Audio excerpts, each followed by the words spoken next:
No Small Endeavor is brought to you by Progressive Insurance. Do you ever think about switching insurance companies to see if you could save some cash? Progressive makes it easy to see if you could save when you bundle your home and auto policies. Try it at Progressive.com. Progressive Casualty Insurance Company and Affiliates. Potential savings will vary. Not available in all states. Why do people commit themselves to the things they do? Why are people so worried about sport? Why wine? Why video games? I'm Brian Lowry, and in this season of my podcast, Know What You See, I'm asking a simple question, but a really big one.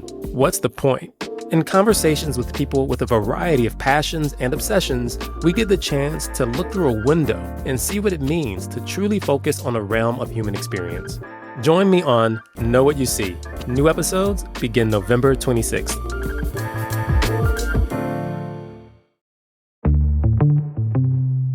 I'm Lee C. Camp, and this is No Small Endeavor, exploring what it means to live a good life.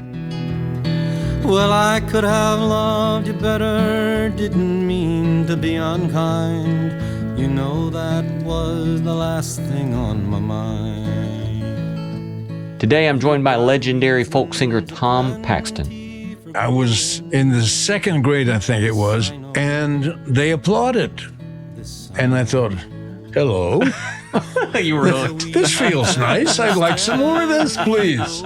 Since then, Tom has spent 63 years touring and released more than 50 albums. Today, the Greenwich Village contemporary with Bob Dylan and Davon Ronk shares stories and wisdom he's gathered over all those years. It's not about you. It's all about us. All coming right up. Well, I could have loved you better, didn't mean. Ever set a big goal only to feel like you've already fallen behind? Maybe you're the type of person who wanted to read through the Bible in a year, but it feels too late to start, or you couldn't get through Leviticus. Well, that's why there's Dwell. The audio Bible app comes in. Dwell makes it easy to engage with Scripture, even on the go. Listen during your commute, a walk, or whenever you have a few minutes. Dwell's Bible in a year plans are flexible, designed to fit your life, with most taking only 10 to 20 minutes a day. Or check out the New Testament in 90 days. There's a plan for everyone. Ready to start? Visit dwellbible.com/NSC today to get 25% off. That's dwellbible.com/NSC. Link in the show notes. I'm Lee C. Camp. This is No Small Endeavor, exploring what it means to live a good life. A year ago or so, I was working, writing, and my music app was playing in the background, and I suddenly found myself saying aloud, "What did that song just say?" And I hit replay, Googled the lyrics, and found that the lyric was an eviscerating social critique, laced with this sort of playful irony, but nonetheless deadly serious. Then I heard myself saying aloud again, "Who is this?" It was Tom Paxton. I would go on to learn that Tom Paxton had been one of the mainstays at the storied Gaslight Cafe in Greenwich Village in the years of the New Folk Revival. Tom was a regular alongside the likes of Bob Dylan and Davon Ronk. In subsequent years, his songs would be recorded by Dolly Parton, Porter Wagoner, Pete Seeger, John Denver, and more. I've always been particularly fascinated with the songwriters who can bear witness to uncomfortable, even deeply disturbing truths. This has always struck me as a key element in living any sort of life we might call good, to say things many might not want said, and even more to say them in a way that people can hear them being said, can be moved by them being said or sung. I was so fascinated with Tom's writing that in time our producer Sophie Byard and I made our way to New York City to catch Tom, now in his 80s, still playing shows just before he went on stage at the City Winery. Here's Tom Paxton. Tom Paxton here in the green room in... It's actually green. It is actually green here at the City Winery in New York City. About to go on stage. Delightful to get to be with you. I've been really looking forward to this. Thank you. Yeah, delight to be with you. You're 86, about to turn 87 next week. I can't believe it, but yes. And you're about to go on stage. Yeah. After how many years of... 63 years. Wow. That's a lot of shows. It's a lot of shows. Did you ever imagine when you started doing music, you'd be doing this for all of your life? I hoped I would, but I didn't believe it was possible. Yeah. What's your earliest memory of performance? Oh, that's easy. I was in the second grade, I think it was, in Chicago. And I don't know what the play was or anything. All I knew was that I was Uncle Sam. I had on the whole little suit, and a cotton goatee. And somewhere there's a picture of that. I don't know where. And they applauded. And I thought, hello. You were hooked. This feels nice. I'd like some more of this, please. So I've been a ham ever since then. Yeah. You said you're nearing the end of your touring? Oh, very much so, yes. I figured to stop touring next Memorial Day weekend. I arbitrarily set that date, and I'm not going to gig past then. There will be the odd special event, but it won't be of a professional touring nature. Yeah. How many albums have you recorded? I have no idea. I saw a number maybe somewhere between 50 and 60. But it's something like that. Yeah, but you're not sure. Yeah. When you think of those early years, today I wandered around Greenwich Village because I wanted to see this old place that you sang when you were young at the Gaslight Cafe. Is that what it's called? Yeah. What are some of your memories of playing there in Greenwich Village? Oh, so many good memories. So few bad ones. It was a wonderful laboratory for us. It was a way to learn how to get on stage and what to do and how to get off. As a matter of fact, it was a perfect format at the Gaslight. We had about 7 or 8 people in the cast, and we would do 3-song sets. And we do about 4 or 5 of them a night. And when you think of it, it was how to get on, what to do next, and how to get off. Yeah. Over and over and over. We learned how to do that. And the rest is just filling it out a little bit. Yeah. It was a very collegial kind of atmosphere. We had a room upstairs where we left our guitar cases, and we even had a penny ante poker game in progress, and we had rigged up a speaker so we could hear the show, and you could tell when it was your time. Cash in your chips and go play your set, come back up and get back in the game. For my mind, there would have been lots of laughter because we laughed all the time at each other, with each other. And we also sang songs for one another and got critiques. Yeah. There was a serious business to sing a song for someone like Phil Oakes. Phil would give you an honest report of what he thought. And so would Dave Van Ronk. Very helpful advice, but mainly support, sometimes undeserved support, but loving support, and competition as well. But it was all very healthy, I thought. So Dave Van Ronk at one point said that Bob Dylan's usually cited as the founder of the New Song movement, and he certainly became its most visible standard bearer. But the person who started the whole thing was Tom Paxton. He tested his songs in the crucible of live performance. He found that his own stuff was getting more attention than when he was singing traditional songs. He set himself a training regimen of deliberately writing one song every day. So before we get to, I want to ask about the one song every day, but talk to us then about how this is a pretty significant endorsement of being seen as one of the great patriarchs of the folk movement. What do you do with that? How did you have a sense at that time what was going on? What do I do with it? Yeah, I cash it in for the incalculable riches that accrue to such a thing. I mean, did y'all have a sense of the sort of significant moment this was in American cultural development? No, we didn't feel that at all at the time. It became and remains a surprise to me, such a focus on that period and place.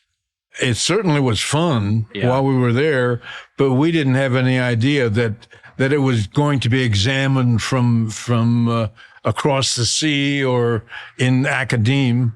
We were just young kids trying to make a living. Yeah. So you had already gone to college, and then you at that time you were in the Army. Yeah. 1 year in the Army? I was in the Army in 1960. Okay. And I got out in September of 60. Okay. I would imagine that given some of the kind of protest songs that do you like that label, protest song? I don't mind it. I mean, I didn't like being called a protest singer because I wrote songs like The Marvelous Toy and Ramblin' Boy. And I mean, just a small portion of the songs were angry songs. And I completely claim them, but it's just one part of the picture. Yeah. What were you encountering that precipitated a lot of that work? It came with the territory.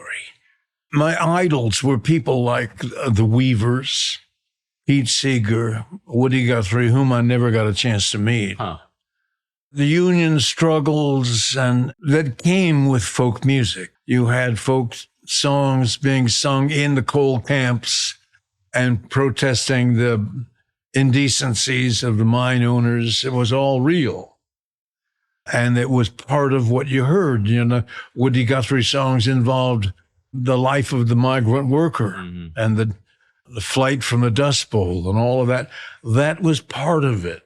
And along with it came the funny songs and children's songs and love songs and angry songs. Yeah. It was part of the whole picture. And I accepted that. And so I would get ideas for a song of protest. Yes. And to me, they were songs. They deserved as much attention from the craft as any song. But they were the songs that any self-respecting commercial songwriter would just not bother writing. They might just sing for their friends or something. But to me, they were part of the whole palette. What in those years kept you in a space of willingness to write and sing those kinds of songs when they didn't have a sort of commercial viability? The fact that they did have an audience, they had a healthy audience that would accept them along with the other song. Yeah. I'm sure I was hurting my chances commercially, but I was getting plenty of recordings of my other songs. So I never felt that I had a difficult choice to make, either starve or there was none of that. One of the things that strikes me about hearing you refer to some of those songs as angry songs is that they don't come across as angry. I mean, they come across as indicting, but there's a sort of ironic playfulness about it, I think, that is kind of disarming, I think. Yeah. I think I remember the first time hearing some of those songs, and I was working and I started hearing that and I thought, what did that just say? And I just had to stop and go back and look the lyrics up and said, this is brilliant. But when you allude to them as angry songs, is that where you were? Were you angry? Or Oh, yes, I was. Oh, yeah. They were angry songs, all right. I mean, I hope they're funny as well. But I learned a lot of that from Tom Lehrer. Tom Lehrer wrote funny songs, too, with Razor's Edge in them. Yeah.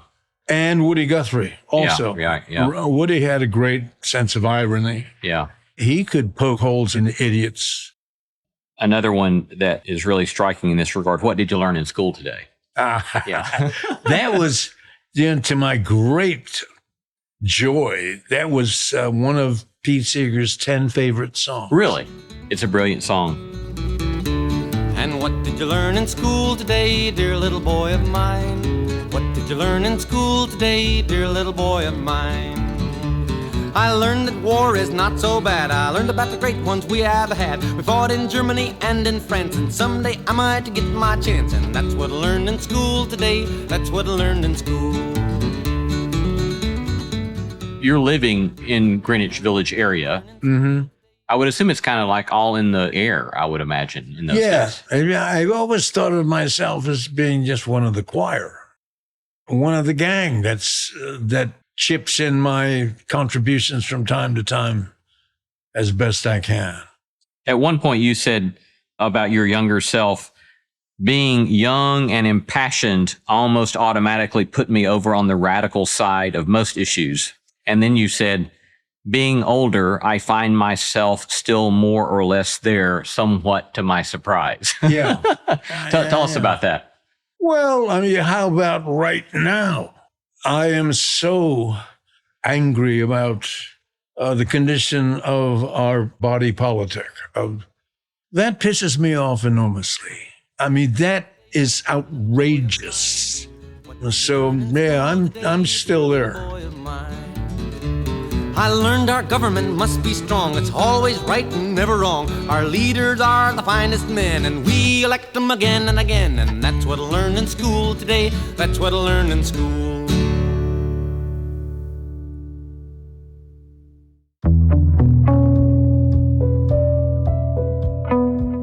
You're listening to No Small Endeavor and a conversation with Tom Paxton.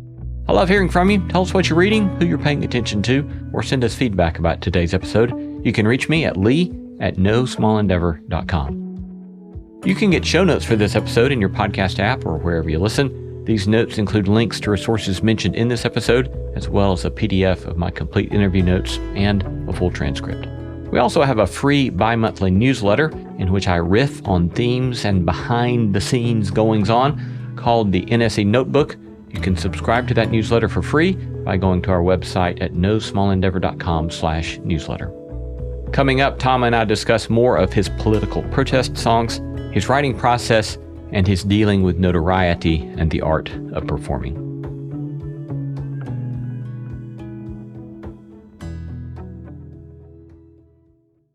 Hello, friends. This month's NSC Plus experiment will help you focus your life on some things that matter. That's right. Lee, myself, and our guest this month, former Radiolab and This American Life producer Bethel Habte, spend some time discussing what we want our lives to look like if we knew we only had 3 years to live. And it's a very helpful exercise that we'd love to share with you. And this month, our new experiment is all about, which I'm pretty stoked about, is all about singing together. Should old acquaintance be forgot? So please join us on No Small Endeavor Plus. Not only will it be like a warm hug from myself and Lee, but you'll also get an ad-free listening experience, plus early access to our live shows. So go to nosmallendeavor.com and click Join NSE Plus, and let's experiment with what it means to live a good life together.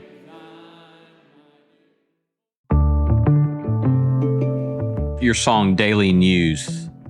Civil rights leaders are a pain in the neck. How do I know? I read it in the Daily News.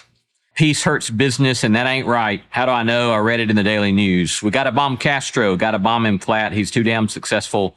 We can't risk that. What's your take on the way in which that song seems to be too true?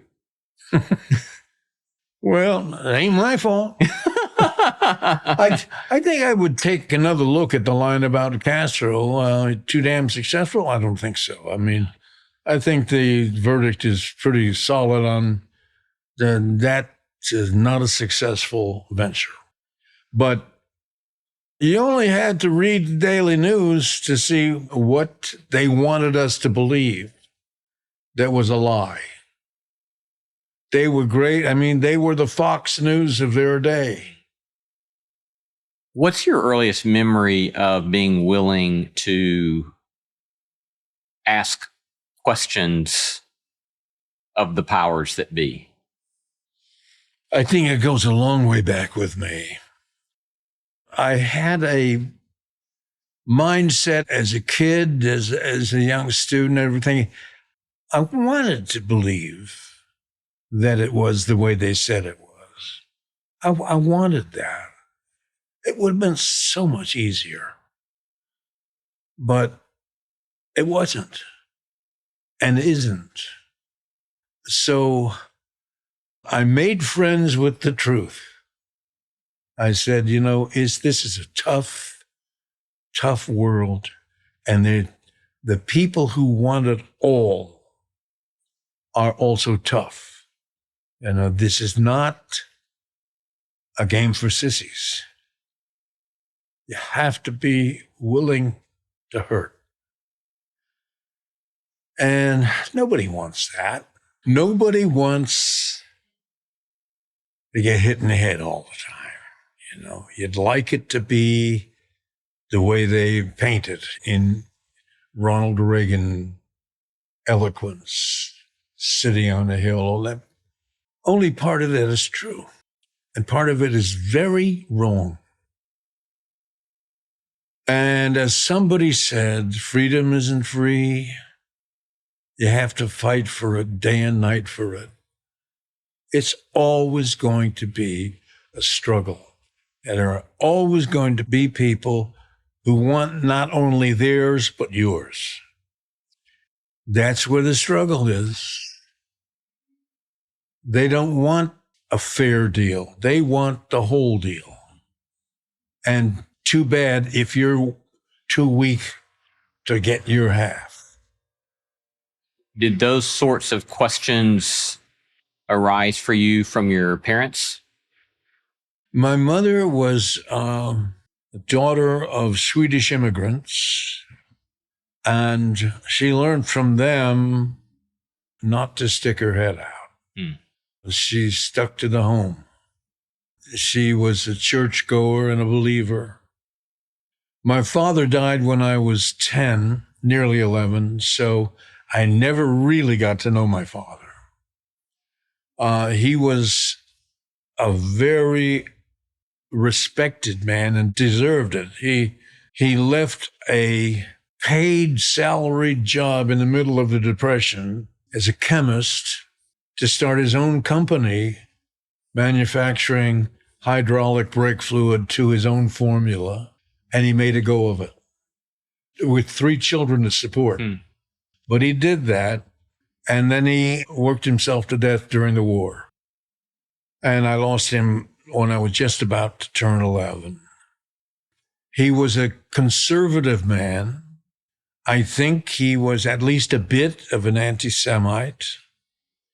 I don't know whether he was a racist, but it was probably the casual racism of the time.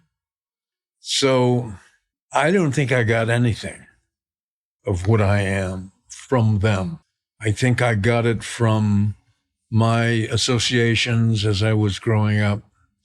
But having said that, right the way through university was almost totally apolitical. I was a drama student at the University of Oklahoma. I tell people that I wanted to be an actor, but that I settled for the security of folk music.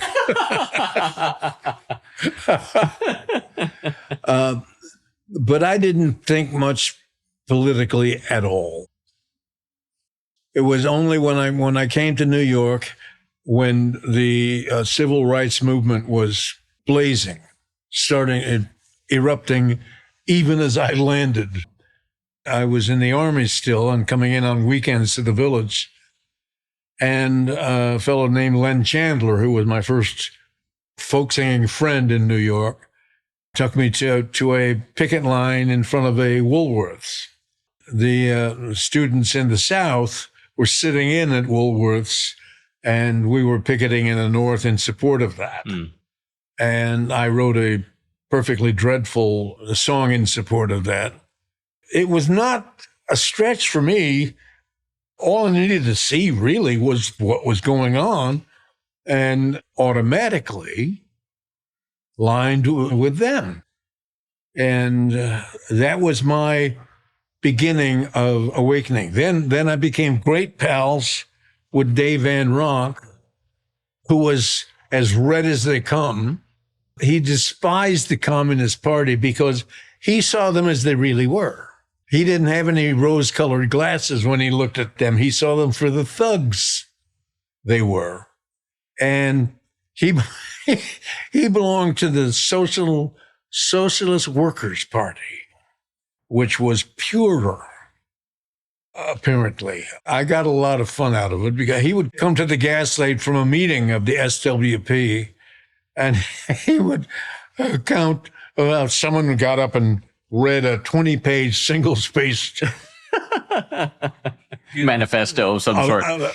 Of the guy sitting next to him, Comrade Peter, who was that close to his own position, but at that little difference between them was, you know. And I said, how many people are in this part? And he said, about 85. And I said, I can feel the foundations of the Republic trembling right now.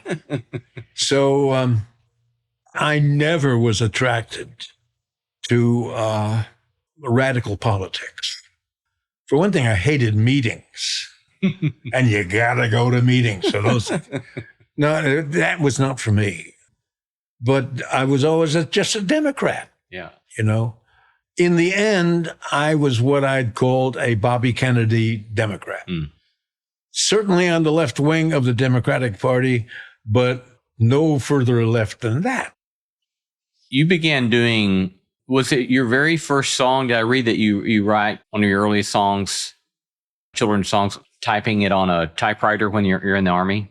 Oh, yeah. Yeah. And then you've done lots of children's songs and children's songs albums through the years. Yeah. Do you see children's songs in tension with the other kind of work we've been talking about, or do you see those in continuity with them? Absolutely.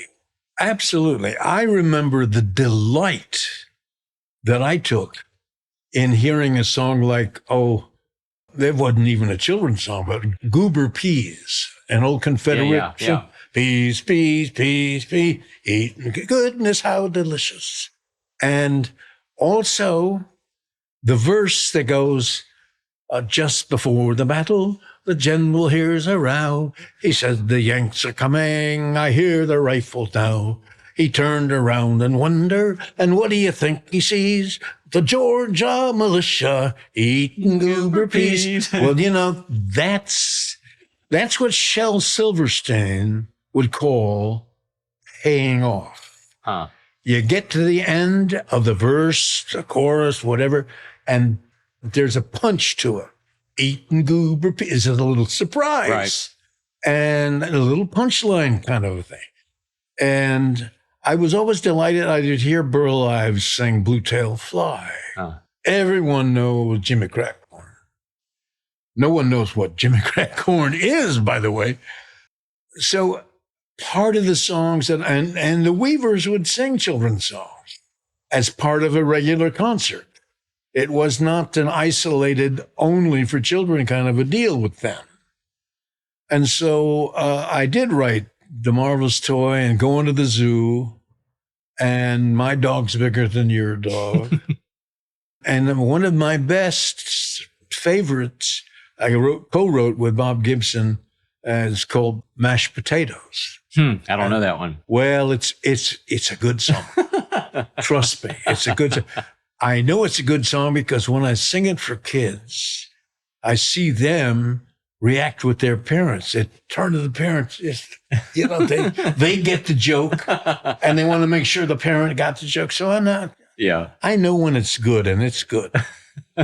And so I take as much pleasure in writing a children's song as I do in any song. I love writing songs so much that I'll never stop. I know I've written some good ones, and I've got some good ones still in me. Talk to us about that experience of creativity and the process of writing. What's it like for you? How would you describe I don't know, a lot of times I think of creativity as a crucible of sorts. There's some sort of heat, there's some sort of precious materials, and out comes something that's lovely and beautiful. But what's the process like for you? Well, it's the same delicious game, no matter the difference of the song. It's getting an idea and seeing where it leads until you finally reach a point I call cracking the code, where you know where you're going. And then finishing a first draft and then looking for the rough spots, the speed bumps, we call them, and eliminating them to get rid of any moment in the song where you kind of cringe when you come to it because you know it's not quite right. Not quite right. And getting it quite right until it's all quite right. It's a great feeling. You alluded to it before we started taping as an addictive process. Oh, it is. Oh, there's always another song you can write. It's not something to put in your arm. It's something to put in your soul. It's always a pleasure to finish a song that works, especially when you've gone over it, you've lovingly smoothed that stuff, you've had ideas with it, you keep with it until it's quite done, and then you know it's done, and you know you've done it. And I love what someone once said. I said, I'm responsible for the effort, not the result. You can't know what's going to befall that song once it leaves you. It may meet a massive indifference. No one may ever like it as you do. Doesn't matter. Doesn't matter. If they do like it, that's fun. And if they pay money to buy copies of it, that's fun too. But the real fun is to see it in people's eyes when you sing it for them. Yeah. I came across a recording of Pete Seeger, a concert he did at Carnegie Hall, and he sang your song Rambling Boy. And he was in that set kind of introducing a younger generation of folk singers. I don't have the quote here, but he said something about kind of praising these younger folks, of whom you were one. They're trying to be authentically writing about life. And he said something like, they're not writing for, I don't know if he said celebrity or for getting on the charts. And then he said, if it gets on the charts, that's great, but that's not the goal here. It's to write authentically about life. And so I wonder, on the one hand, you've had this, I would think, very privileged life. Yes. Of writing and singing songs for crowds all over the country, all over the world, I presume, for 63 years. And yet, was there also a part of you that wished that more people wanted to hear your singing? Was there an inner dialogue about more celebrity, less celebrity? What's that like for you? I'm only human. Right, that's what I would assume. I would assume. Of course you'd prefer to have a wider and wider audience. Yeah. But that's something over which you have no control. None. I've had a bit of that in England. I've had a very successful concert career in England, not so much here. And would I prefer to have had more? Of course. But am I happy with what I've had? Yes. Yes. And I accept what I've had, and I accept my lack of more success is largely my own fault. I don't think I paid enough attention to the recordings. I tended to do the recordings more as documents than as works of art. I mean, the writing was where the art came in, and I didn't master the reporting. My friend Paul Simon was a master of recordings. His recordings were hits deservedly. And so I have to live with that, and I don't mind. I'm comfortable with it. Yeah.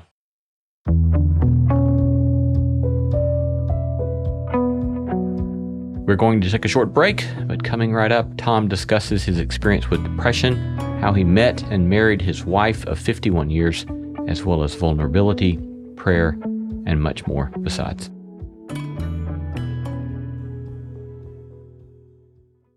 Hey there. Did you know that we have a newsletter? Just imagine if you could have one of your favorite ethics professors send you a list of things to reflect on, think about, practical actions with which to experiment, all on your way to sorting through what it might mean to live a good life. Well, that is the NSC Notebook. I riff on themes and topics related to the show and our guests. Sign up for my NSC Notebook today at nosmallendeavor.com/newsletter. I'm interested too in, you've talked some publicly about your experience of depression, I think, and maybe in the 80s. I'm fascinated with that because I've had my own experience with depression, and I'm always interested to hear what other people have learned about it. But if you're open to that, what did you learn out of that sort of experience? I learned that I needed to stand up on my two hind legs and take it on. And I had suffered from depression. Wasn't my fault. Depression comes to us whether we like it or not. And possibly some of it was genetic. Some of it was inability to handle all of the nuances of a career like this. A career right out in front of people is not easy. And that is not a complaint. Absolutely no self-pity. I asked for it, begged for it. I wanted to do this. And, I was doing well. And then there are consequences of not having done it well that can be difficult to live with. And any kind of a public life like this is going to put pressures that you're not necessarily ready to handle. And I found that. I had some help with it along the way. I had some medication for a while. And I also grew up. Not too soon. Not a minute too soon. About time, you might say. So, bottom line is I feel incredibly lucky to have had the help I've had, the friends I've had that I could trust and rely on, shoulders to cry on, slaps on the face to straighten me up. Good friends, strong friends. I'm all right. I don't know when you wrote the losing part. Oh, yeah. But boy, what a moving song. When it never came true, never happened to you, it just slowly faded away till it broke your heart. Some dreams die harder. Some are living yet. Sooner or later, you get to the losing part. I like that song. Oh, it's moving. Beautiful. Yeah. Did you write that out of some of this experience that you're talking about? Sure. Yeah. Sure. I wrote that song in blood. Yeah. You also have written, I would say, some pretty significant love songs. But as I was thinking about them today, I think some of them strike me as much songs about perseverance or not as maybe love songs. How does that summary strike you? I'm not sure I agree with it. Yeah, tell me about that. In the love songs, I try really hard to be emotionally honest, to see love in context of a life, to see love as something that happens while other things are also happening. Life is being lived. But in the end, it's, as all the songs will tell you, the only thing. The love you've had, the love you've made, that's the sum of the life. A life without love, a loveless life, is a desert. So you met your wife, Midge, at the Gaslight? Yep. What was it like? You remember her first Sure, meeting her? I remember. Yeah. I remember seeing her come in the door. She was with David Cohen, who later made some albums as David Blue. They had just run into one another up on McDougal Street, and they had known each other the year before at Provincetown, she told me. So they weren't an item or anything. They just came in together. And I saw her, and I thought to myself, he has no chance. No chance. I want to get to know this woman. And so I did. And in fact, we were together by the end of that evening. I did a evening's work as well as winning the heart of my lady. And I proposed to her in 2 weeks, and we were married. 2 weeks after you met her? Yeah, proposed to her. We were married in 6 months. Oh, wow. And we were just 1 month shy of 51 years when she died. You couldn't be more romantic. And of course, they gave us 6 months on the street, We give you 6 months. But we fooled them. She was the joy of my life. She was my rock. I mean, she believed in me unswervingly. Gave me 2 incredible daughters and now 3 amazing grandsons. It would have been wildly different if I hadn't met and married her. She passed away 10 years ago? Yes, 10 years. June the 1st, 2014. We were all there. Had you been anticipating, had she been ill for some time? She's been ill for 12 years. It was hard. What are things that you've learned about yourself through the process of grieving? That I can love. I can love children. I can love my own children. And I can love my wife as only I can love her. And that it's a real power. You've alluded to a number of practices, things you've learned that I would call good life wisdom. As you look back upon a career well lived, what would you say have been some of the bits of wisdom that have been crucial for you in trying to live well and do well in the world? It's not about you. It's all about us. We are part of an ongoing pursuit. And we have an ever-expanding cast of chums, of allies, fellow thinkers who feel the same way. Not about us, it's about all of us. And that includes an awful lot of total morons. I mean, that's just part of it. That's what we're living with. So how do we make a good life in spite of that? Loving and working. Loving and working. Do no harm. Do no harm. Not even to them. Do no harm. Work. Pray. I believe in prayer. Prayer changes us. Prayer takes us out of ourselves. So that's what I've learned. What does prayer look like to you?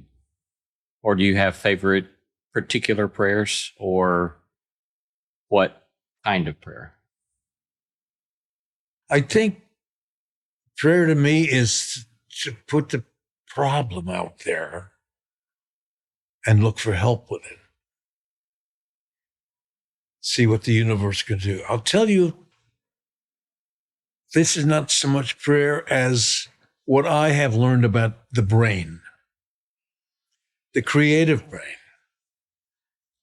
Mitch and I were staying in Maine at the home of my old roommate, Noel Stuckey, Peter, Paul, and Mary.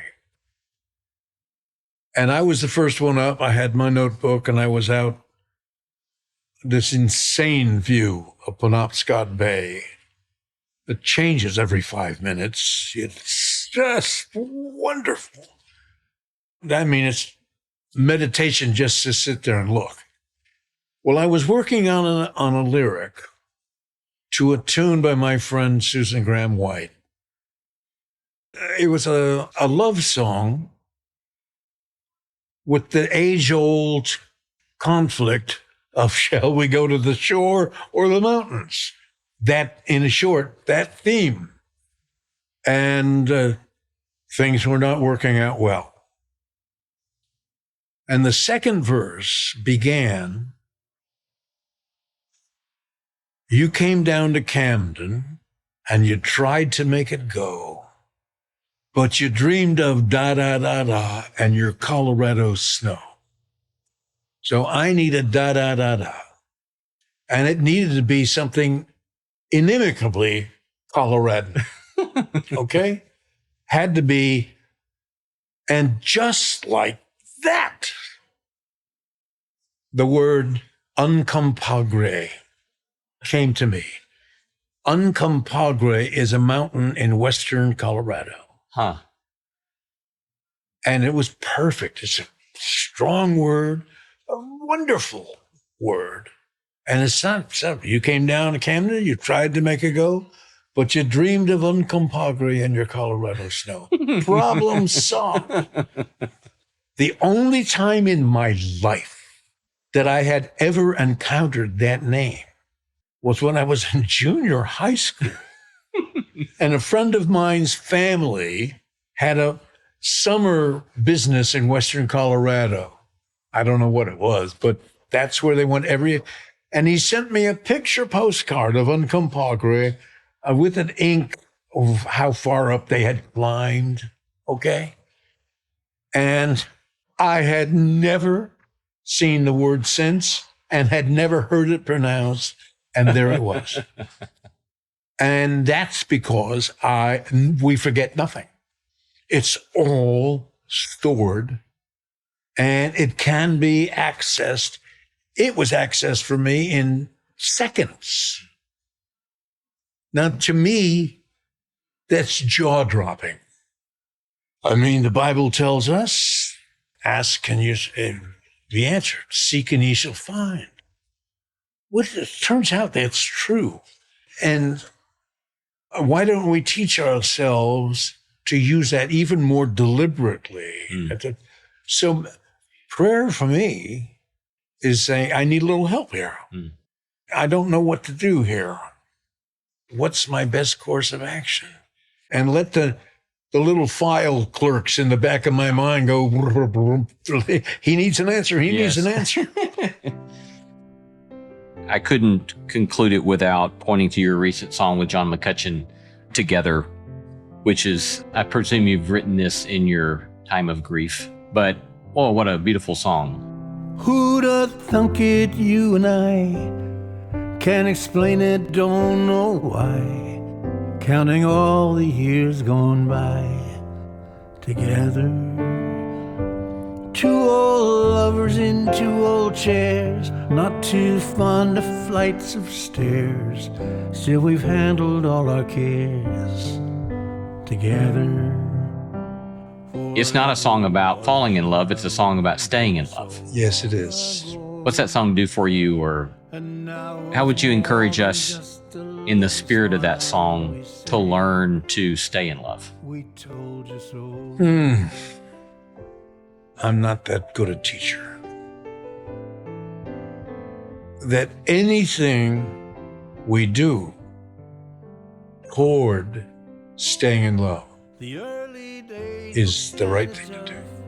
Even when things felt too rough, we knew that. Been talking to Tom Paxton, City Winery in New York City, just before going on stage. Tom, thanks so much, not only for your generosity with your time, but your lifetime of work and the gift it's been to us and to so many. Thank you so much. You're welcome. Together, forever was the vow we made so long ago. And now with more than just a little smile we say, we told you so.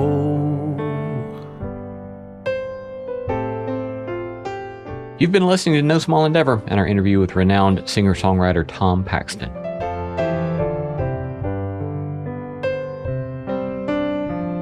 We hope for just a little more, but no one knows what lies in store. I know we can't go through that door together. So each night before I go to sleep, I feel the love so long, so deep. for we have promises to keep together. Forever was the vow we made so long ago. And now with more than just a little smile we say, forever was the vow we made so long ago. And now with more than just a little smile we say, we told you so.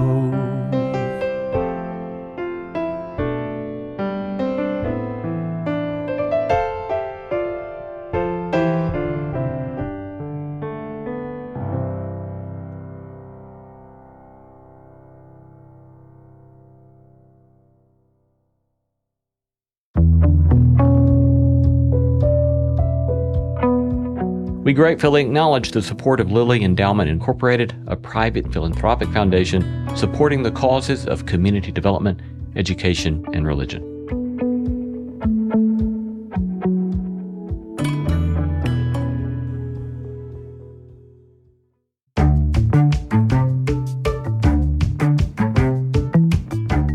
Our thanks to all the stellar team that makes this show possible: Christy Bragg, Jacob Lewis, Sophie Byard, Tom Anderson, Kate Hayes, Mary Evelyn Brown, Harriet Harmon, Jason Cheesley, Audrey Griffith, and Tim Lauer.